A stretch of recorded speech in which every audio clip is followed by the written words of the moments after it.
Bonjour. Voilà. Je vais essayer de le régler pour qu'on m'entende bien. Ça fait plaisir d'être avec vous ce matin. Donc, je suis pasteur à l'Espérance, comme ça a été dit, c'est pas très loin d'ici.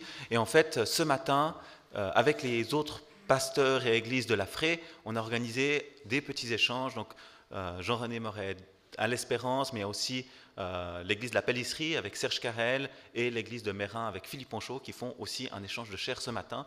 Et c'est très agréable de pouvoir rencontrer une autre église, d'autres chrétiens où on est rattaché au même Seigneur.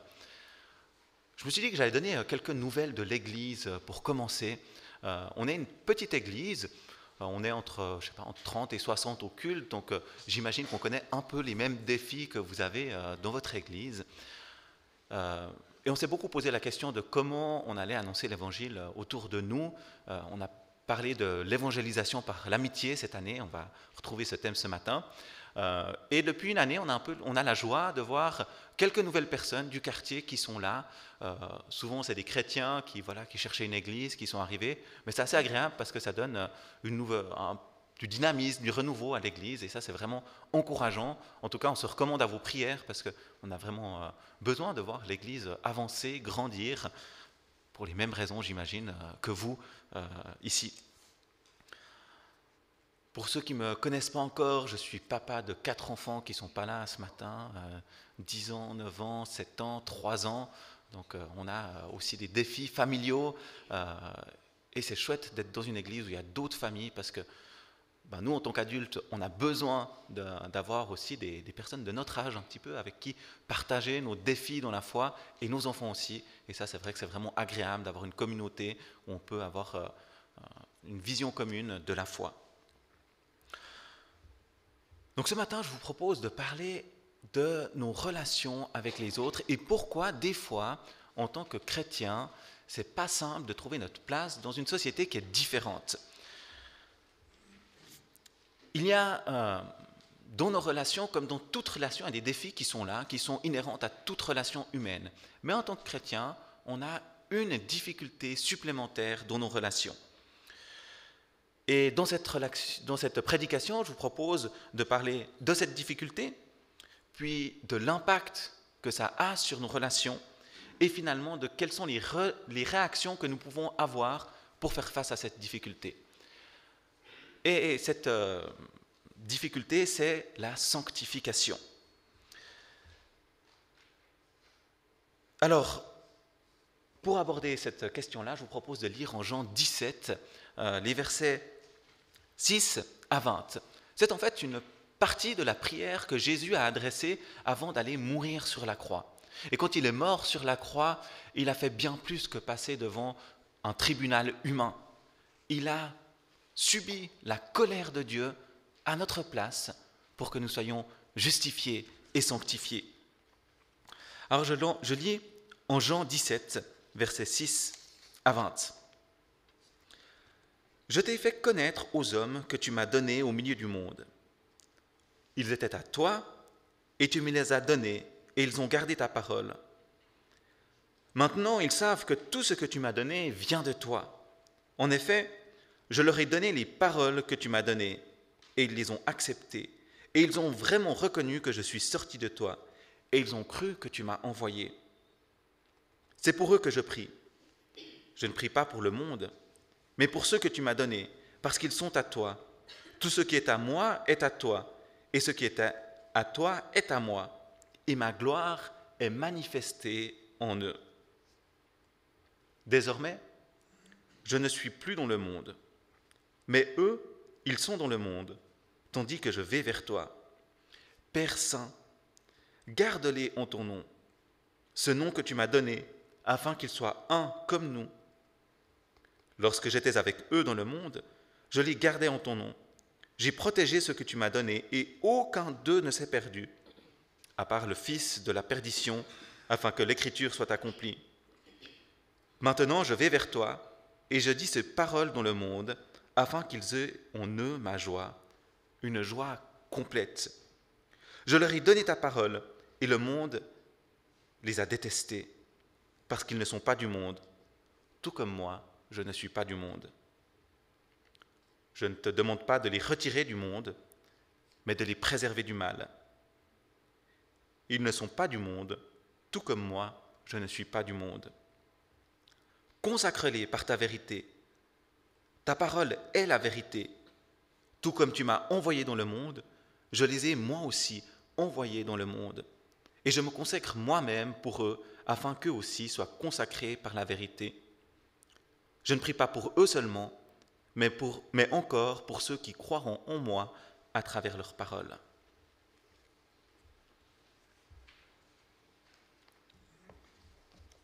Jésus a prié pour vous. Jésus a prié pour nous. Et quand on lit l'évangile de Jean, c'est incroyable de voir la profondeur des paroles de Jésus avec un vocabulaire et des tournures de phrases qui sont hyper simples.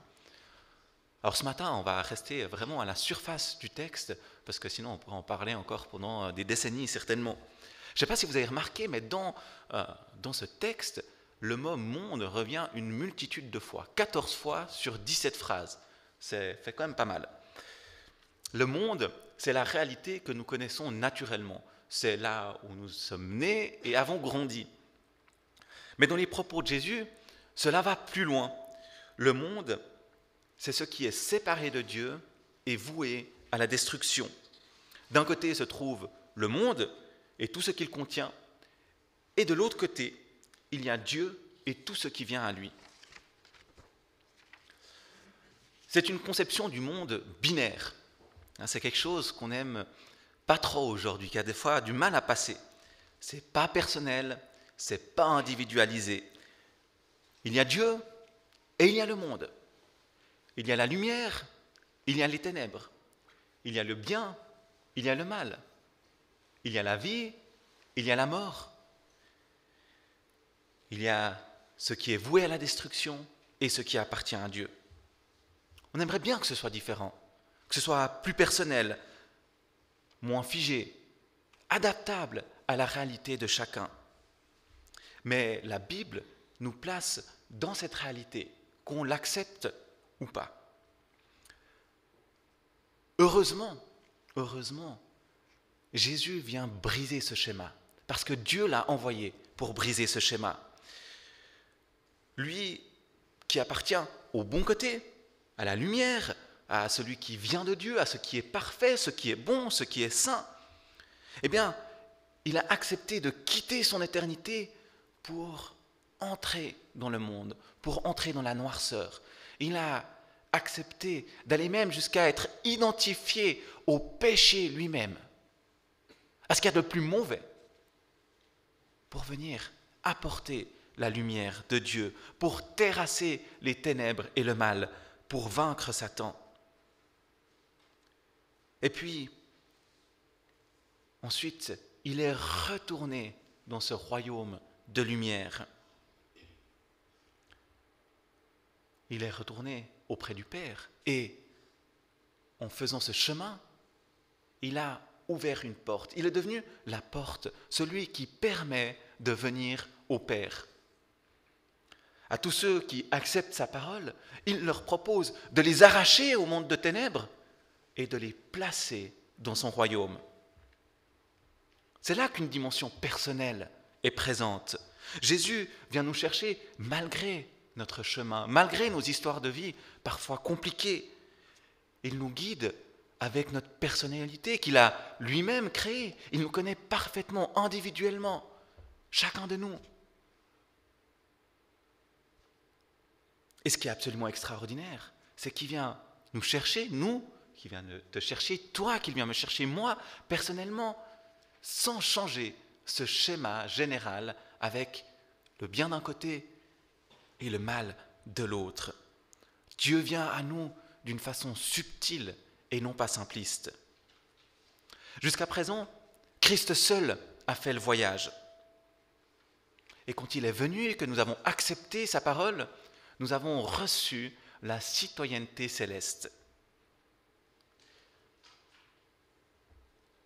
Et en attendant, eh bien, nous sommes toujours dans le monde. On a reçu la citoyenneté, mais on vit comme étrangers sur terre. Nous attendons pour entrer dans notre pays. Et nous avons cette mission, alors que nous sommes dans le monde, d'être ambassadeurs. Un ambassadeur vit dans le pays où il habite. Il va faire ses courses, il mange, et il se fait observer par ses voisins. Selon les circonstances, il prend la parole pour annoncer la volonté du pays qu'il représente. Je ne te demande pas de les retirer du monde, mais de les préserver du mal. Ils ne sont pas du monde, tout comme moi je ne suis pas du monde. Consacre-les par ta vérité. Ta parole est la vérité. Dans d'autres traductions, par exemple la traduction Louis II, 1910, traduit Jean 17, verset 17, par « Sanctifie-les par ta vérité ». Ta parole est la vérité. Une version dit « Consacre-les », l'autre dit « Sanctifie-les ».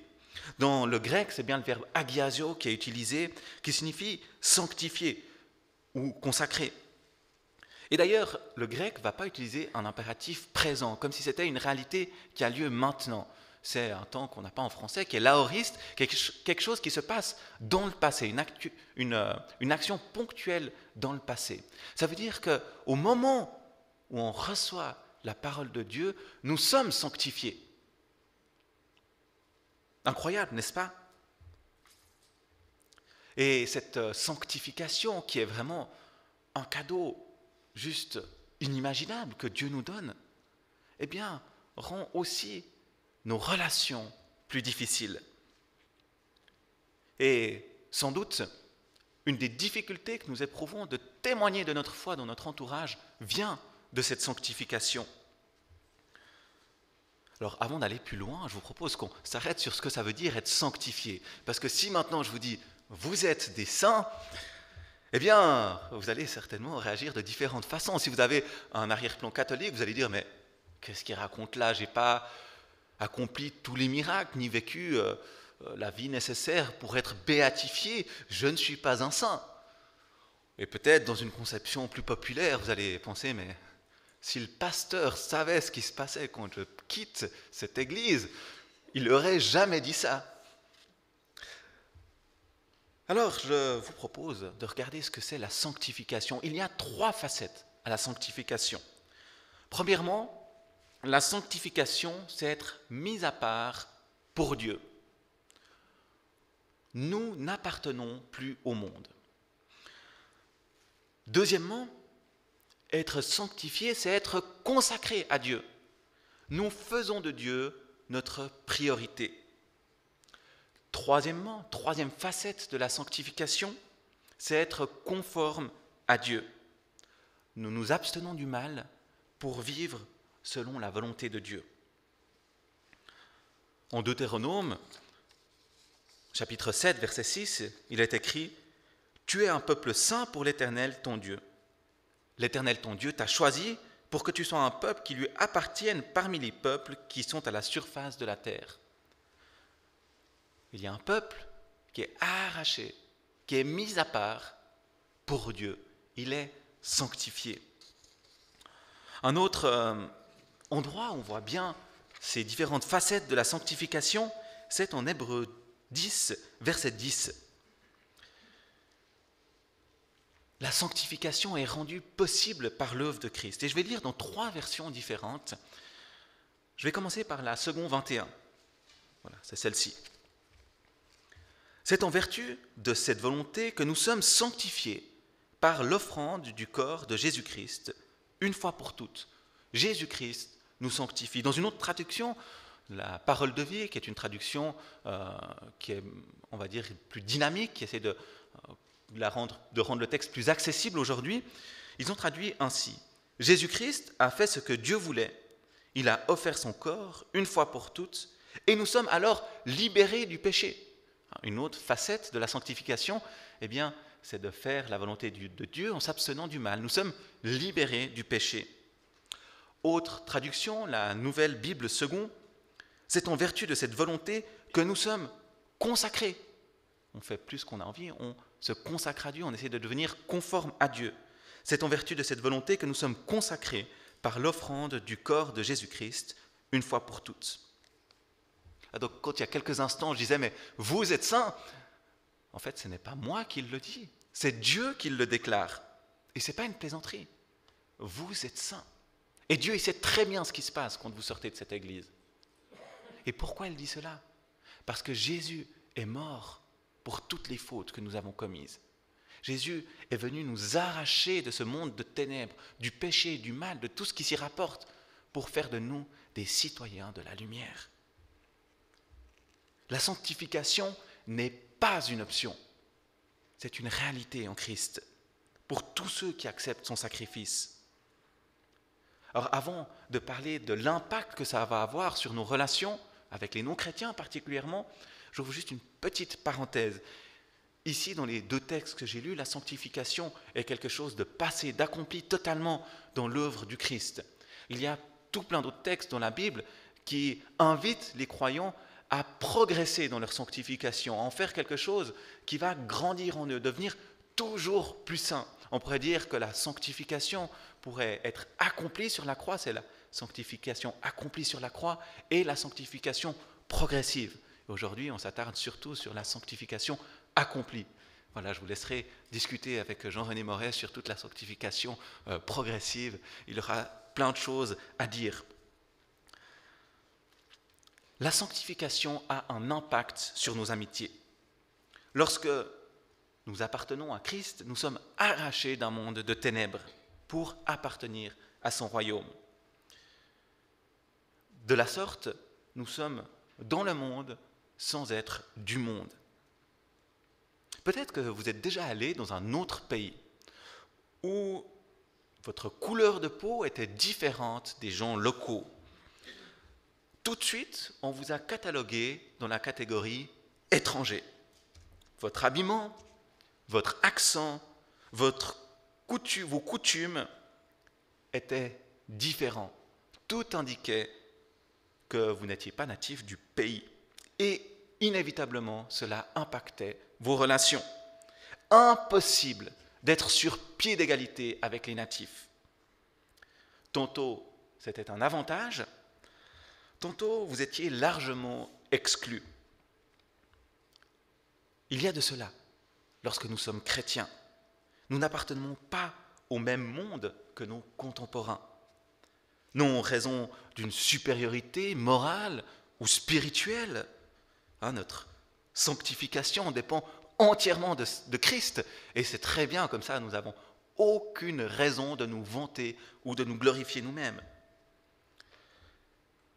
Mais cette sanctification a un impact sur nos relations pour au moins 5 raisons. La première raison, c'est notre agenda. Tout d'abord, les chrétiens se réunissent le dimanche matin, 1 fois par semaine, au minimum. Parce que c'est comme pour le sport, si on veut progresser avec 1 fois par semaine qu'on pratique le sport, on maintient tout juste son niveau. Si vraiment on veut progresser, il faut faire minimum 2 entraînements, voire 3. Donc voilà, c'est un appel, je suis sûr qu'il y a une réunion de prière quelque part dans la semaine, qu'il y a des séances du conseil, qu'il y a des groupes de maison. Si on veut progresser dans la foi, nous sommes appelés à mettre du temps à part pour cela. Et évidemment, ça prend de la place dans notre agenda. Et cette place que ça occupe ne sera pas consacrée à autre chose, sera un impact sur nos relations. Tout bêtement, je reprends un exemple du sport. Si on est chrétien et qu'on a envie d'être sérieux dans notre engagement, ça va diminuer notre engagement sportif. Et dans une vie de club, ça se voit. Inévitablement, ou presque, on devra de temps en temps faire le choix d'aller à l'église plutôt que d'aller à une compétition, d'aller à l'église plutôt que d'aller à un entraînement. Et ça impactera nos relations avec les autres membres du club. Ils seront certainement très compréhensifs, mais à la longue, peut-être qu'ils se diraient « mais est-ce que tu ne peux pas être plus régulier ?» Et pourtant, accorder la priorité au culte est important, d'une part pour notre vie de foi, mais aussi pour notre témoignage. Parce qu'en voyant notre régularité et notre consécration, les gens vont faire le lien et réaliser que pour nous, le plus important, c'est Jésus.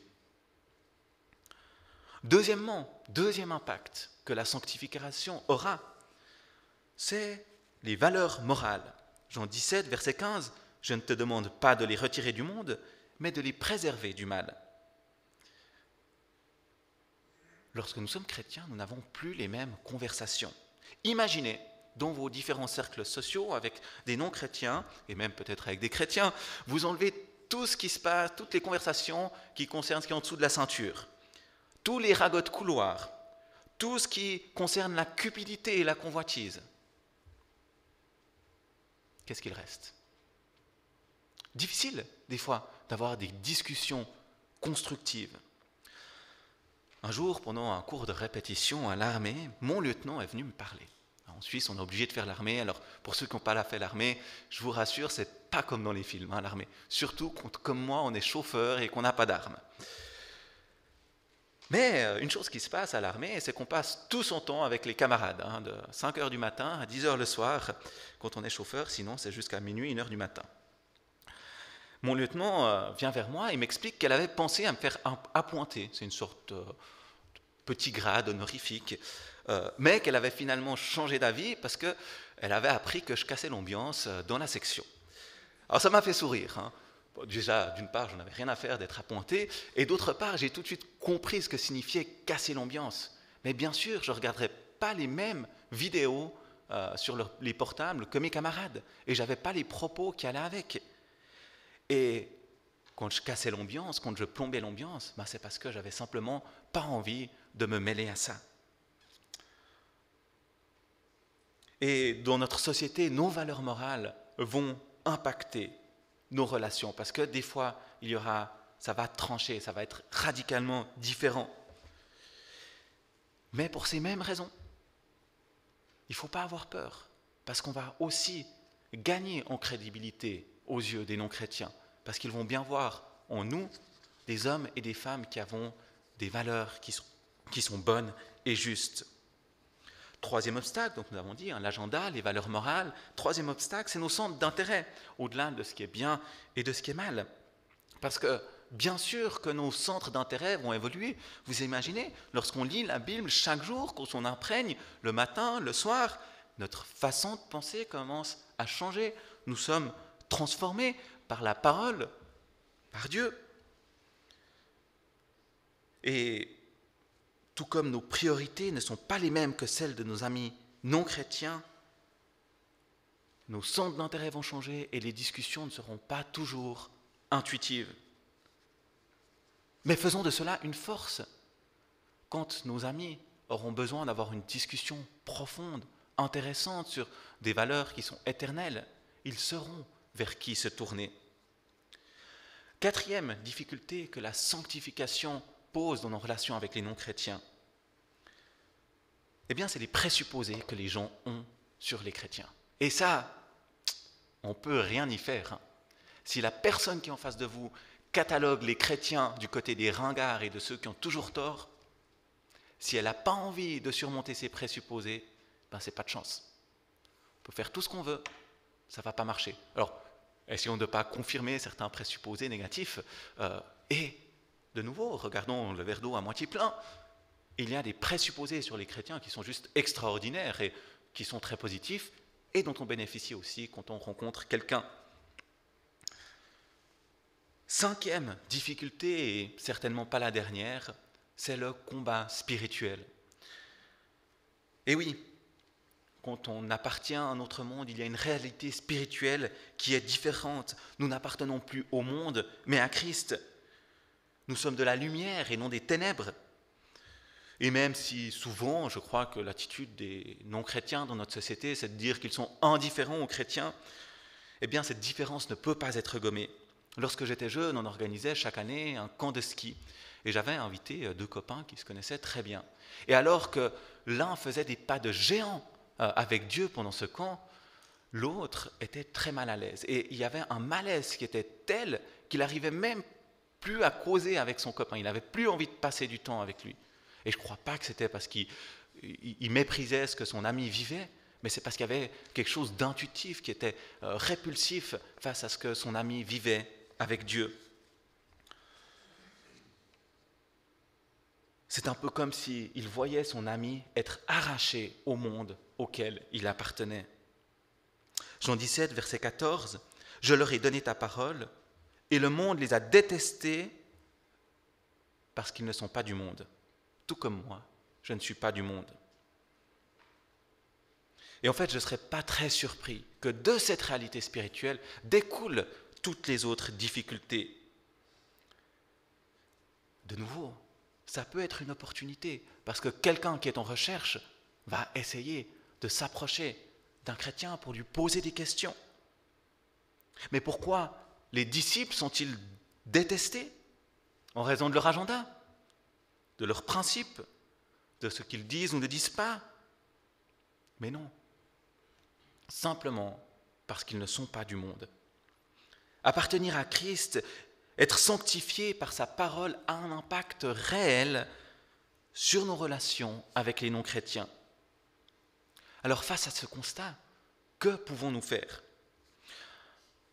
On pourrait décider de ne pas parler de sa foi, mais honnêtement, c'est même pas tellement une possibilité, il me semble, parce que si on est dans une relation authentique avec quelqu'un, forcément à un moment donné ou à un autre, on va parler de notre foi. Deuxième possibilité, renoncer à sa sainteté. Ça, c'est l'option la plus terrible, c'est de dire, mais finalement, arrêtons d'être saints. Et c'est très dangereux parce que, puisque notre sainteté est liée à notre union à Christ, rejeter notre sainteté, c'est rejeter le Christ. Donc c'est évidemment une option à bannir. Aucun chrétien, si je présente les choses de la sorte, n'aura envie de le faire. Mais j'ai rencontré des gens qui ont renoncé à leur sainteté pour rejoindre les autres. Des gens qui avaient tellement envie de rejoindre un groupe de personnes qui se sont mis à faire comme eux, à être comme eux, et à tel point qu'ils ont changé qui était Christ. Je me souviens d'un couple qui avait à cœur les marginaux, qui allait jusqu'à devenir marginaux pour aller rejoindre ces gens. Et à un moment donné, la vision de Christ qu'il présentait n'était pas celle pour laquelle il s'était engagé. Troisième possibilité, on pourrait se dire, mais puisque la sanctification nous met à part, vivons entre nous. Puisque, à cause des paroles du Christ, le monde nous déteste, nous pourrions chercher à vivre uniquement entre chrétiens. Ce serait beaucoup plus facile. On serait avec des gens qui pensent comme nous, avec des gens qui sont d'accord avec nous. On pourrait se nourrir dans la sanctification. Mais si on fait ça, comment est-ce qu'on va partager les paroles du Christ avec les autres? Jésus a prié pour nous parce qu'on a entendu la parole de Jésus d'autres personnes. Et nous sommes aussi appelés à partager cette parole. Et cette position devient difficile dans tous les cas et franchement problématique quand on doit être coupé du monde pour être un bon chrétien. Quatrième possibilité, qui me semble la plus biblique et la plus difficile aussi, c'est d'être présent dans notre société sans en adopter les valeurs. Jean 17, versets 18 et 20, « Tout comme tu m'as envoyé dans le monde, je les ai moi aussi envoyés dans le monde, et je me consacre moi-même pour eux, afin qu'eux aussi soient consacrés par la vérité. Je ne prie pas pour eux seulement, mais encore pour ceux qui croiront en moi à travers leurs paroles. » Alors on pourrait prendre un air hollywoodien et dire « Votre mission, si toutefois vous l'acceptez, consiste à sauver le monde. » Mais l'impossible n'a rien à voir avec ce que Jésus nous demande. D'une part, l'impossible, il s'en est chargé, sauver le monde, c'est lui qui l'a fait, et il nous donne tous les moyens pour accomplir notre mission. Armons-nous de courage, sanctifions-nous, demandons l'aide du Saint-Esprit avec encore plus d'abondance, et allons dans les lieux où Dieu nous place pour être témoins. Est-ce que vous vous souvenez dans quel contexte ces paroles ont été prononcées? C'est une vraie question, vous avez le droit de répondre si vous voulez. Personne n'ose parler parce qu'on pourrait dire une bêtise. Hein.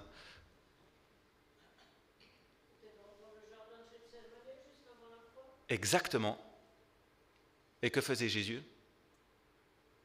Je l'ai vu sur les lèvres, mais je ne l'ai pas entendu. Il priait. C'est dans un contexte de prière. Jésus prie. Nous aussi, prions et soyons totalement dépendants du Saint-Esprit pour cette mission que Jésus nous confie. je vous propose qu'on commence maintenant. Seigneur, tout d'abord, j'aimerais te remercier pour cette grâce que tu nous fais de nous sanctifier et de nous rendre participants à ton royaume. Nous sommes aujourd'hui comme ambassadeurs dans ce monde et nous avons besoin de ton aide. Sanctifie-nous, donne-nous les bonnes paroles, aide-nous à être en relation avec tous ceux que tu mets sur notre chemin. Nous sommes souvent bien maladroits pour parler de toi. Renouvelle notre courage et nos forces. Remplis-nous de ton esprit. Donne-nous les paroles adéquates. Permets-nous aussi de voir du fruit à notre témoignage, parce que cela nous encourage. Seigneur, nous te remettons aussi nos églises. Je te remets l'église ici de Colonie. Bénis chaque personne présente et bénis aussi le rayonnement de cette église. Qu'il soit comme un phare au milieu des ténèbres. Amen.